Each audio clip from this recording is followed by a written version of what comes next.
A beloved spot in Tampa that closed down more than a decade ago is back in business in a new location. The Silver Ring Cafe, known for its Cuban sandwiches, reopened in the West Shore Plaza food court.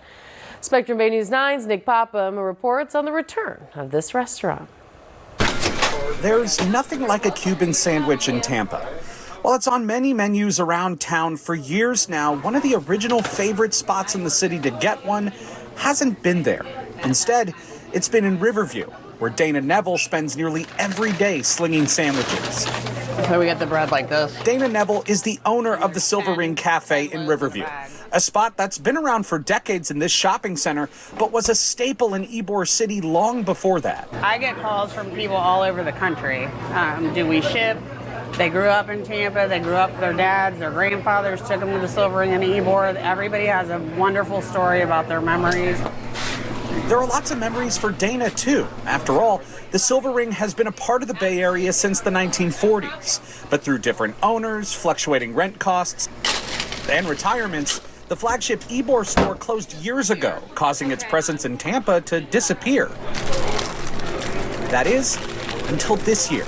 All the old people that we know, that we all grew up with, are coming back. This is Nelson Valdez. He retired from his career in the car business in September and was talking with his good friend Tim Booth, who owned the Silver Ring back in the day and is Dana's uncle. We had a couple shots of tequila, and the next thing we know, we're opening up a Silver Ring, and here we are.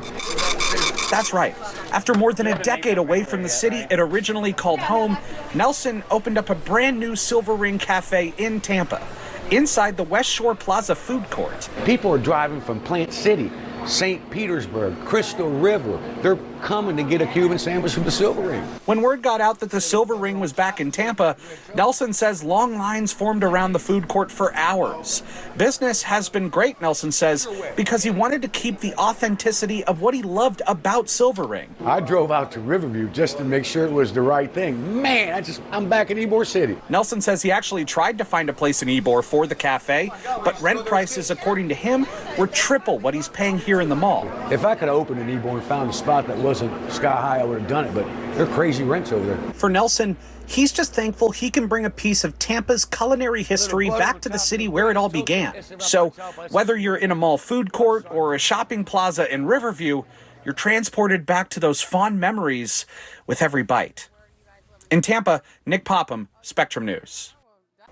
Despite high rent costs, Valdez says they plan on opening 2 more Silver Rings over the next 3 years. He says each new location will be in Tampa.